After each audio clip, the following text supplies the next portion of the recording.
ఆదిలాబాద్ జిల్లాలో సీసీఐ పత్తి కొనుగోళ్లలో జరిగిన అక్రమాలను పోలీసులు తవ్వితీస్తున్నారు. ఎన్టీవీ నిఘాలో వెల్లడైన అంశాల ఆధారంగా మార్కెటింగ్ అధికారులు విచారణ చేపట్టారు. పోలీసులు కూడా కేసు నమోదు చేసి దర్యాప్తు చేస్తున్నారు. ఇంతకీ పోలీసుల విచారణలో తేలిందేంటి? ఈ స్కామ్లో ఎవరెవరి పాత్ర ఉంది? సీసీఐ, జిన్నింగ్, మార్కెటింగ్ సిబ్బంది పాత్ర ఏ మేరకుంది? Watch the story.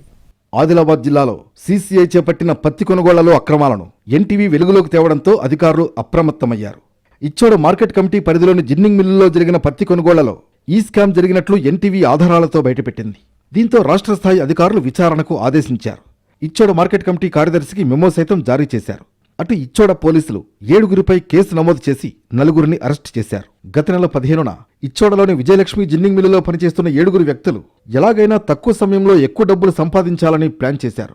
ఆ పథకం ప్రకారం సీసీఐని మోసగించాలనే ఉద్దేశంతో ఒక లోడు ట్రాక్టర్ని 2 సార్లు కాంటా వేసి ఒక రైతు సహాయంతో అతడి అకౌంట్లోకి జమ చేయించి ప్రభుత్వ సంస్థైన సీసీఐని మోసగించినట్లు పోలీసులు తేల్చారు. మూలే మారుతి, చెర్ల అరుణ్ కుమార్, ఐద శివరాజ్, గోతి సునీల్, నవీన్ నీలేష్, వారికి సహకరించిన గోకుల నారాయణపై ఇచ్చోడ పోలీస్ స్టేషన్లో కేసు నమోదైంది. వాళ్లంతా పథకం ప్రకారం డిసెంబర్ 15, 16 తేదీల్లో తూకం వేసిన లోడ్ ట్రాక్టర్ను మళ్లీ తూకం వేశారు. దాదాపు 86.6 క్వింటాళ్ల పత్తిని మోసగించి సీసీఐకి అమ్మినట్లు తప్పుడు అమ్మకం జరిపి 6,61,626 రూపాయలను అక్రమంగా ఆర్జించారు. అలా సంపాదించిన సొమ్మును తమ సొంత అవసరాలకు వాడుకున్నారు. 5వ తారీఖు రోజున ఎన్టీవీలో వచ్చిన ఇచ్చోడకు సంబంధించిన జిన్నింగ్ మిల్లులో తక్పట్టీల గురించి వచ్చిన దానిపైన నేను జిల్లా అధికారిగా మా కార్యదర్శి గారికి తాకీదు ద్వారా పూర్తి రిపోర్టు విచారణ జరిపి మరియు అలాగే తక్పట్టీలను వెరిఫై చేసి పూర్తి విచారణ చేసి నివేదిక పంపమని ఆదేశించడమైనది. ఆదిలాబాద్ జిల్లాలో సీసీఐకి దళారులు టోకరా ఇస్తున్నారా? వచ్చిన వాహనం ఒకటైతే కాంటా చేసిన వాహనం నెంబర్ మరొకటి రాస్తున్నారా? ట్రాక్టర్ బరువు 19 క్వింటాళ్లు ఉండడం సాధ్యమేనా? 19 క్వింటాళ్ల బరువు ఉన్న ట్రాక్టర్లో 40 క్వింటాళ్ల పత్తి తీసుకొచ్చారని తక్పట్టీలో ఉండడంలో ఆంతర్యం ఏంటి? ఇలా ఎన్నో ప్రశ్నలున్నాయి. ఒక్క ట్రాక్టరే కాదు, టాటా మ్యాజిక్, మ్యాక్స్, ఇలా వాహనాల అసలు బరువు తగ్గించి చేస్తున్న దందా ఏంటి? ఇంతకీ పత్తి కొనుగోలులో అవకతవకలతో లక్షల రూపాయలను పక్కదారి పట్టిస్తున్నదెవరు? డేటా ఎంట్రీ ఆపరేటర్ నుంచి తూకం, జిన్నింగ్ యజమానుల హస్తం ఏమైనా ఉందా?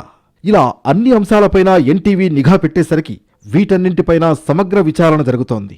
ఆదిలాబాద్ జిల్లా ఇచ్చోడ మండలంలో సీసీఐ కొనుగోలు చేసిన పత్తి తక్పట్టి ప్రకారం గత నెల 16న పత్తిని సీసీఐకి విక్రయించాడు ఓ రైతు. సదరు రైతు TS21, TS5789 నంబర్ గల ట్రాక్టర్ సరుకుతో పాటు తూకం వేగా అందులో 59.5 క్వింటాళ్ల బరువుంది. ఇందులో వాహనం బరువు కేవలం 19.9 క్వింటాళ్లుగా చూపించి పత్తి బరువు మాత్రం 39.6 క్వింటాళ్లు చూపించారు. 3,17,196 రూపాయలు చెల్లించినట్లుగా ఉంది. వాస్తవానికి ట్రాక్టర్ బరువు 32 క్వింటాళ్లకు పైగానే ఉంటుంది. ఇక్కడ మాత్రం 20 క్వింటాళ్లలోపు మాత్రమే చూపించారు. దీంతో సుమారు 12 క్వింటాళ్ల పత్తి లేకుండానే సీసీఐకి టోకరా ఇచ్చినట్లయింది. పైగా వాటికి కాటన్ కార్పొరేషన్ ఆఫ్ ఇండియా డబ్బులు చెల్లించింది. ఇవి ఎవరి జేబుల్లోకి వెళ్లాయనేది ఇంకా పోలీసులు విచారణ చేస్తున్నారు. ఇదే కాకుండా కొంతమంది డేటా ఎంట్రీ ఆపరేటర్లను, జిన్నింగ్ మిల్లులో పనిచేసే వారితో పాటు సీసీఐకి చెందిన వారి పాత్ర సైతం ఉన్నట్లు పోలీసుల విచారణలో తేలింది. ఈ విచారణ కొనసాగుతుండగానే మార్కెటింగ్ శాఖ అధికారులు సైతం పూర్తి విచారణ చేపట్టారు. వాస్తవానికి సీసీఐ సాఫ్ట్వేర్ చాలా పకడ్బందీగా ఉంటుంది. ఒక వాహనం ట్రాక్టర్ లేదా టాటా మ్యాక్స్ అని నమోదు చేస్తే దాని బరువు ఆటోమేటిక్గానే ఎంట్రీ అవుతుంది. మరి అలాంటిది ఖాళీ ట్రాక్టర్ బరువు 19.9 క్వింటాళ్లే ఉండడం మరిన్ని అనుమానాలకు తావిస్తోంది.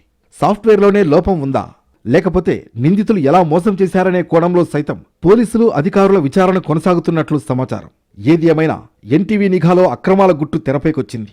ఒక్క జిన్నింగే కాదు, మిగతా అన్ని జిన్నింగులలో జరిగిన కొనుగోళ్లపై పూర్తిస్థాయి విచారణ జరిపితే అక్రమాల గుట్టంతా రట్టయ్యే అవకాశం లేకపోలేదు.